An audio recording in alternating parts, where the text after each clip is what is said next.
The native peoples of Canada, the Aboriginals, have been campaigning for years for the return of their ancestral lands. At IPPERWASH in Ontario, the Stoney Point native people have taken over a military barracks. One Aboriginal, Anthony Dudley George, was killed here by local police in the struggle for land. The Stoney Pointers, as the activists call themselves, now guard the area in case of an attack by the local police or military. They feel abandoned by the Canadian government, left to fend for themselves. It sort of seems like we're out here basically on our own and in the dark sometimes. I don't know, it makes life interesting. But a lot of the people are getting back to, independence, I guess, away from the government dependency, and that's pretty good because the people basically help each other out when something happens. 76-year-old Clifford George lived here before the Second World War when the area was a reservation. In 1942, the Canadian military took over the area to be used as a war training base. Clifford claims that the government promised to return the land to his tribe once the war was over. The government is making it that way. The people around here. There's a heck of a lot of reasons why they want us out of here. They want us out of here, these people here, because of money. Money has always been the root of all evils here. They want money, they want this land. Rich Schultz has retired to his family home on the shores of Lake Huron. Much of the beach in IPPERWASH Provincial Park has been occupied by the Stoney Point native peoples.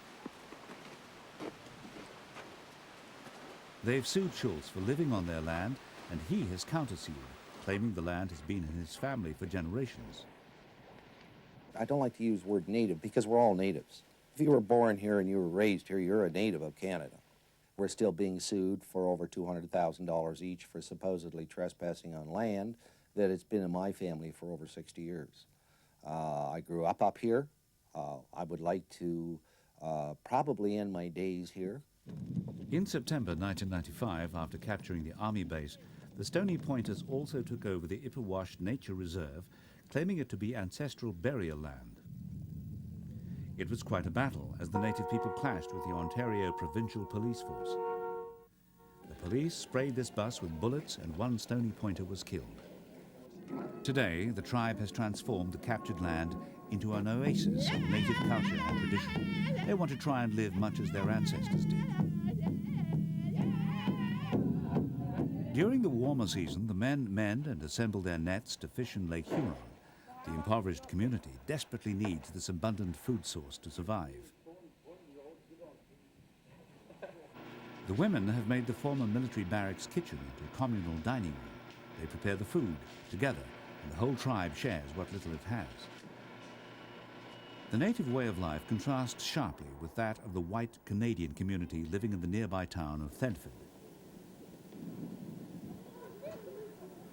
The townspeople don't trust the Stoney Pointers, don't accept their land claims, and are angry over the fact that the IPPERWASH standoff has caused their house prices to plummet. They formed the Federation for Individual Right and Equality, FIRE, to fight back and regain what they claim is their land. This is our land. Neither side is willing to back down for the moment. We do not want to sell, and I'm going to tell you, we will fight to the very last for it. Thank you very much. But it's not just in the IPPERWASH area that native peoples are making their presence felt and reclaiming what they consider to be rightfully theirs. Aboriginal people have also issued a multi-million-dollar lawsuit claiming 10% of Sarnia, Ontario. In what has become known as the Shawanaga standoff, native people blocked a main road claiming it was built on their land. Locals were furious. We got kids that can't go to school. We got people that can't go to work, that can't buy groceries. That's what our concern is. Apart from the many land disputes, for the average member of the Aboriginal population, the other burning issues are poverty, lack of education, and underdevelopment. Jennifer Spence is a single parent. She lives in a tiny shack on a reservation without running water. I usually just come from here in the morning with my daughter and go to my grandma's house, just down the road there. And that's where I do my washing, my cleanings. In an attempt to deal with the native population's growing anger, the Canadian government has invested $36 million on a royal commission on Aboriginal peoples. I think the native population, the Aboriginal population in Canada, has had a long history of being very patient. They've gone through many, many reports. They've had many commissions of various kinds, inquiries, public inquiries of various kinds. And the litany of problems is just growing. The Commission has recommended the creation of an Aboriginal Parliament and an independent tribunal for land claims. Unless something happens soon, native patience could well run out.